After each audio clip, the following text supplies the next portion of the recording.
welcome back. Thank you for joining us. Thank you for joining us. I am Sue. I'm Michael, and this is a close-knit family. Our notes are all the way over there. This is Season 3, Episode 10. It is Monday, February 1st, 2021. We are a knitcast coming to you from Armstrong in the North Okanagan region of British Columbia, Canada, following our ongoing yarn and knitting addictions. Yay! Yay! So we caught Mike in between lectures. Yep. So we're going to have to make this fast. Mm-hmm. And I'm doing the editing now, so that's why, they're not perhaps as polished as when Mike was doing it. Please feel free to, or please do, like our video, whether or not you liked it. Comment and subscribe if you haven't already. Yeah. It really helps us out. It really does, yes. Yeah, so you may have noticed when I waved, my hands have been being a problem again. No. Yeah. So as a result of that, I actually made a really heart-wrenching decision for myself, which is I'm completely giving up my nail business. No. So I had sort of been waiting for the better time, like COVID-wise, to get back, to it. And, there they are today. Oh, Melissa actually did these. Yeah. Anyway, I was, waiting for a better time, COVID-wise, to get back to it. And I was sitting here one day and I haven't knit for a week because this hand was sore and now this one's sore again. So I just said, you know what? If I was working and doing nails, it would be that much worse and it's no fun. So yeah, that had me pretty low for a few days because I really enjoyed my nail business. So now I have to sell everything off and we move forward. Yay! But it also means, too, that in my knitting, I have to respect the pain. Yeah. And if I'm hurting, I'm not knitting. So that's a little bit of a bummer. But on the upside, oh shoot, I forgot to put my sweater on after all that. On the upside, I have decided to start candy making. Oh, good. So, as I sell off isn't that nice? You get to watch me get dressed and everything. As I sell off my nail stuff, I will reinvest that money into some things I need for candy making. And I'll see how that goes. Nice. Yeah. That could be a problem with my hands as well. So, I don't know. We'll see. Yeah. We will see. I did order, I think I said last time, I ordered the sweater package from Norway for the sweater from Melissa. I am still very anxiously waiting the arrival of that. But the nice thing was it turned out, because when we got the, dollars conversion on the Visa, way cheaper than I even expected. That's good. And way cheaper. Like it was, I would have expected to probably pay in the neighborhood of $200 to $250 for the yarn and supplies for this sweater. With a decent yarn. And this has come, I still haven't got I'm sure I'm going to get hit with customs and duty and taxes and stuff when it arrives.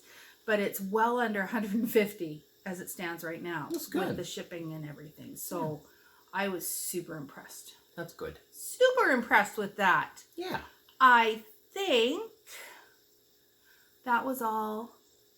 Do you have, and you said you didn't really have anything. Well, I was just I just thought of one thing while I was staring off into the corner over there towards our mannequin. browsing my social medias the other day, I get tagged in a post that was, Mike, have you seen this pattern? I think you or your mom would love making it. It's called wingspan. It's like, okay, been there, done done that. But I'm apparently developing a reputation among people who follow me on social medias. So. As being a knitter. Yeah. Yeah. And I'm wearing Lily by Marie Wallen today. I wasn't when we started out, but I am now. Alrighty. So that happened. Yeah. So moving right along to yarn acquisitions. So I actually acquired some yarn in this last little bit. And this is going to lead into whips later. Don't get too excited yet. Whips. So I got some King Cole Big Value Super Chunky yarn. I got it in 3 colors. This is the gray that I got it in. 2 skeins of balls. Is this ball or skein? I think those are considered skeins. Okay. Balls. And still attached Well, no, you know what? I would call it a ball. Oh, Because a skein to me is something that you have to do something to, like make it into a ball or a cake or something in order to use it. So I would call that a ball. Yeah, I also got this nice blue. This yarn is 100% premium acrylic, made in Turkey. And also this nice pinky ready. Ooh, under the light, that's really orange. But it's pink. It's pink. There's no doubt this is pink. It's a not fuchsia pink, but it's a hot pink. Yeah, like sure. A dark hot pink. Yeah, and you'll be seeing what those are being used for in our whips. Did you acquire any? I didn't acquire anything. I'm waiting. Oh. I'm waiting for my package to arrive. Okay. Well. Yeah. So foes. I also have foes. Do you want to go ahead first? Yes, I have 2. I have not 1 hoe, but 2 hoes. To make a foe. So that would be half object and finished object. Yes. Some socks, which were supposed to be done for Christmas, but I got everything all done. Sunday was when I had. I haven't seen these yet. Yeah. Well, I mean, I've seen them. Yeah, they're using the main color, the main variegated yarn is a crazy Zauberball that you gave to me. Yeah. And the contrast color, if you remember a while ago, I was doing like the role playing scarf. And I was using a blue yarn as my main color in that, and that is this blue yarn. Yeah. Because I realized I'm never going to finish that scarf. And this is just using the Because Mom Told Me To sock recipe. Which... and I thought, let's take a minute and talk about that for a second. Because we keep saying that. It is a toe-up pattern. Yeah. Yes. It starts with Judy's Magic Cast On. Which, actually, I'll be talking about that again in a minute too. But that gives you this nice no seam at the toe. Yep. Yeah, started at the toe. There are no increases. Or, pardon me. There are many increases, Mom. You wrote it. See, it doesn't get bigger at all. So we've got increases coming up here. Then the body of the sock is knit. And then... increases for a gusset. If you hear people talk about a gusset and you're like, what the heck is that? So, the gusset is right here. So you can see where... right there, it splits. And this whole section gets bigger. Then there's a heel turn, and that's this nice flat part at the bottom that's kind of a half circle shape. And then the heel flap. And for the heel flap, we do a slip stitch, which just gives it it's a little bit thicker. And I think if it ever did run through, because there's a slip stitch in there, it's not gonna run. I could be completely wrong, but I've never worn one through.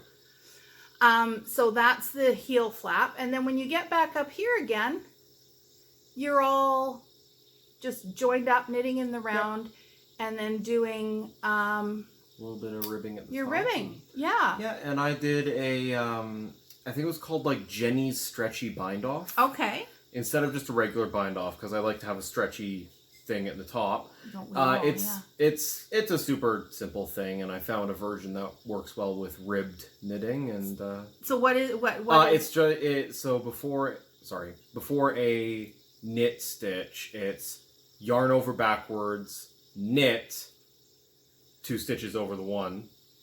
Before a purl, the yarn over and the last stitch go over. For a purl, it's yarn over normally, purl, yarn over and purled stitch go over. Right. Yeah.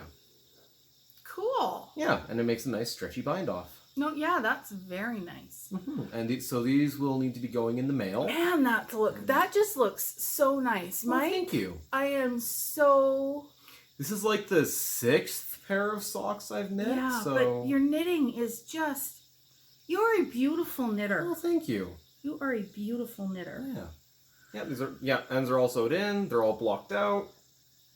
And ready to go to the person who's going to get these. Yay! And I finished Cammie's socks. Nice. Oh, yeah, these ones. So, these are made with Hi, Stormy. Alison Barnes yarn from her Struggle and Strength collection. And again, same pattern with the gusset at the side, the heel turn, and the heel flap. And then joined back up and carry on. So there's no picking up stitches, there's no grafting, none of those things. And again, the nice smooth. Mm-hmm. There is one section where you're coming out of the heel flap where you can optionally pick up some stitches to close up holes that occur, but... Yes, I have. I have. I showed you that, right? Yes, and I did that. And so that we haven't done any extra, catches through here. Mm-hmm. We've just found a way to get rid of that hole that tends to turn up there. And just to show you on the inside, I carried the yarn up on the inside, so I didn't have ends to weave in. I just carried the yarn up, and it's. There's a little lump there, but I don't think it's... Oh, you carried the yarn up the whole way? Yeah, I did. Oh! I did. I carried the yarn up all the way up on the inside. Yeah, because I carried it up the flap. But you didn't have... I'm using 3 different colors. So instead of ending the yarn at every stripe, I just carried it up on the inside. Uh-huh. And that's something we do on the heel flap is we carry the yarn up on one side, the main color yarn we carry up. Again, so we don't have to weave in ends. I mean, really, this is the easiest sock in the world. Mm-hmm. Anyway, so those are Cammie's socks. Now, I was trying to remember if he said he liked shorty socks or higher socks, and in the back of my mind I think he said shorty socks. So when I see him and I give these to him, I will take my yarn with me, and if you wanted taller socks, I'll do it while he's with us, and I'll make them longer. But I would far prefer to do that than for him to say, oh, I really wanted them shorter and then have to rip out. Yeah. Anyway, so so that is our faux. Yes. That brings us to reps. How about I go first and Sure. then you? Yeah. I had cast on itis. Uh-oh. How many things did you cast on? 3. Ooh. That's So, decent. Yeah, we're on the sock train, so we'll start with socks. You know what? I cast on another pair of socks. Oh, yeah. Speaking of socks, to help facilitate the knitting of those, I bought myself some Chao needles for sock knitting, and they are very nice. We talked about them last week, now that I think about it. Or last time. Because you'd broken. Yep, so that's still a thing. That's still a thing. I still have those bought Chao those. They're now off. They're now have nothing on them and are seeking something to be put on them. Okay. So here we are. I cast these on. Again, same yarn, Allison Barnes. I'm really loving this yarn. Mm-hmm. So yeah, these ones obviously starting with purple. I'm working on the toes. I'm doing 2 at a time, toe up. Mm-hmm. And yeah, those are on my highas. Mm-hmm. Let me see, just a sec. So I'm going to do purple. I don't even remember what I'm going to do. Purple, purple, purple, purple. Okay, I've got blue in here too. So apparently I'm doing something with purple and blue. Okay. Oh, me. Your turn. Hi. So, one of Robin's co-workers is pregnant, and the staff at Robin's workplace have commissioned me to make a baby blanket for this co-worker. That's how that came about. That's how that came about. Okay. Well, commissioned. It's a super simple that I'm not gonna. Yeah. Anyway. So after a little bit of back and forth discussions and searching on Ravelry, we determined that the pattern that I will knit for them is called the Boulevard Blanket by 5410 Studio. However, I have incorporated horizontal color stripes, and we don't know the gender of the baby. We won't know until it is born. So here's where it is right now, using that yarn that I made earlier. Very nice. Yeah. I like this little detail here. Mm-hmm. It's a very simple detail. Can you see? I can't see the screen. So can you tell? Yeah, you can see it. Yeah, totally. You can see those lines. Yep. So yeah, the Boulevard Blanket with horizontal striping that I have added in is a free pattern from 5410 Studios. They have all sorts of sizing options for it. I chose the baby blanket. Okay, carry your yarn up the side. Yeah, I'll start doing that. Seriously. I should have done that. I'll start doing that. That's just me saying, carry your yarn up the side. I mean, or tassels. Well, but make tassels out of them, but not really. I should carry my yarn up. Carry your yarn up the side. Anyway, yeah. This is what I've been working on. When I'm not working on the socks, I've been working on this during lectures, and yeah, it's using the chunky yarn, some real big needles. These are 10 millimeter. 10s, aren't they? Yeah. Yeah, these are 10 millimeter needles. Largest needles I think I've worked with. Yeah, it's going real fast. Yeah. Okay. That's my whip. And the other cast on I had was I decided finally to use my Shibui Birch in the color Tar. So you may remember, actually it's back here. I used this same yarn in my what was this called? Something Horses. Night Horses, wasn't it? No. Ghost Horses. Ghost Horses. There we go. So it's the gray in this. It's such a beautiful yarn. Mm-hmm. I decided I'm gonna knit. Oh no, I am sort of roughly following a pattern. Ooh. I totally forgot. Hi. So anyway, it's a pattern from Calm by Kim Hargraves. When I say I'm following the pattern, I'm really just sort of using the shape and probably where the heck is it? Probably the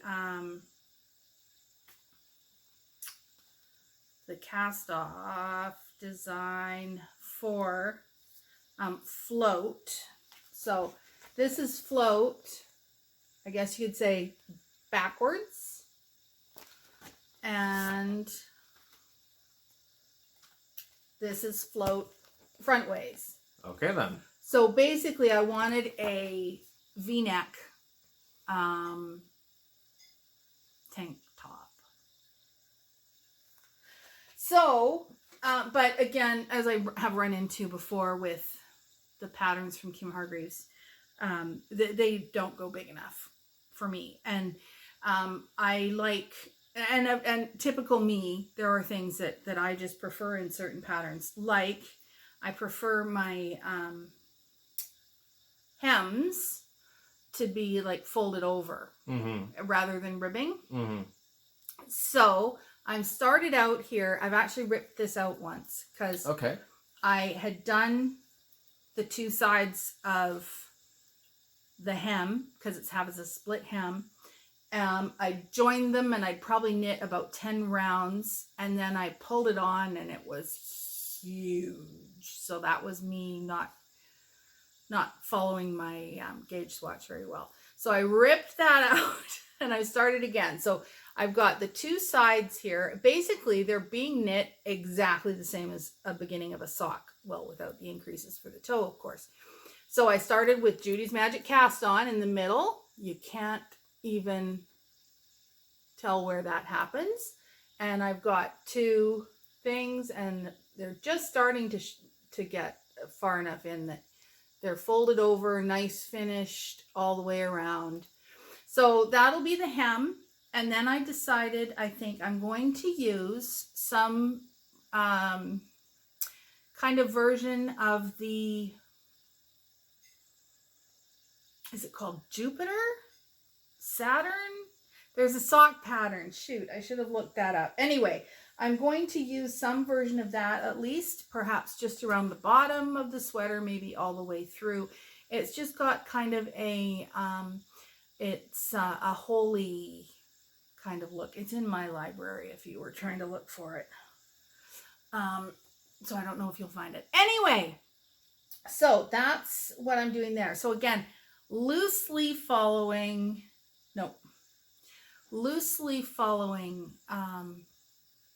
Float by Kim Hargreaves. Okay.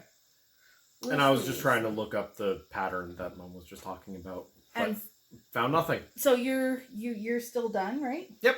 Okay. I got no more.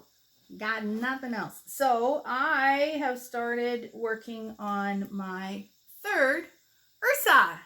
Third. Because I love my Ursa sweaters. And I've already had to rip back a bunch because I was just merrily going along and I didn't realize that the pattern changed just a smidge partway down. So here is Ursa. It's worked from the neck down. So what I'm working on right now is that part. This part. And so this will form the neck and it'll get joined here. And it's got the lovely sort of faux brioche detail that's straight down the back. That will go down the front once it gets joined together. And it's also at all of the raglan shaping. So, yeah, I am using a beautiful yarn. I don't know if you can see how shiny it is. It is very nice, yeah. But this is Louisa Harding, and it's her Grace Silk and Wool. So it's, 50 merino, 50 silk. So that's a huge, high content of silk. And it's not going to focus. Anyway, it's just got such a beautiful sheen to it. Oh my, yeah. And it's soft. And I'm doing it at quite a loose gauge because I usually get overheated. So this is something that would go on over top. And I'm going to do it a little bit longer than I did my last one and all sorts of things like that. But yeah, it's my third Ursa. I love Ursa. It's such a good pattern. Okay. By Jacqueline Seaslet. Yes. Ursa. Yeah. Okay, so Mike. What do you bring to the table? I'm pretty sure I've brought this to the table before, but now I actually have it. This is a word party game that comes highly recommended from basically everyone I've ever read a review about this for. It is a game called Decrypto. In Decrypto, you play as two teams of encryptors who have a series of secret words that each relate to... So you have a secret word that relates to a number. And one person on your team will draw a card with a sequence of numbers on it. And their goal is to communicate a message to their team that will make their team guess these numbers. However, the opposing team is listening in, and if the opposing team can guess these numbers, they get points for it. It's a very highly recommended puzzle word party game. It's published by Scorpion Mask, and it is about 30 minutes to play, recommended for ages 12 and up, for between 3 and 8 players. Decrypto. Yeah. There we go. All right. So, like I said, trying to do it quick today. Mm-hmm. Excuse me, I just drank water. Please send us your comments. Say hi. Let us know what you're working on, what you're up to, what's going on in your life. And yeah. Mm-hmm. Yeah, I think that's about it. So, thank you for joining us today. Please remember to like, comment, and subscribe here on YouTube. Really helps the channel grow. Follow us on Instagram, Close Knit Family Knitcast, and join us on Ravelry. All the information for that is on the end card and in the description. And as always, keep your knitting close and your family closer. Bye.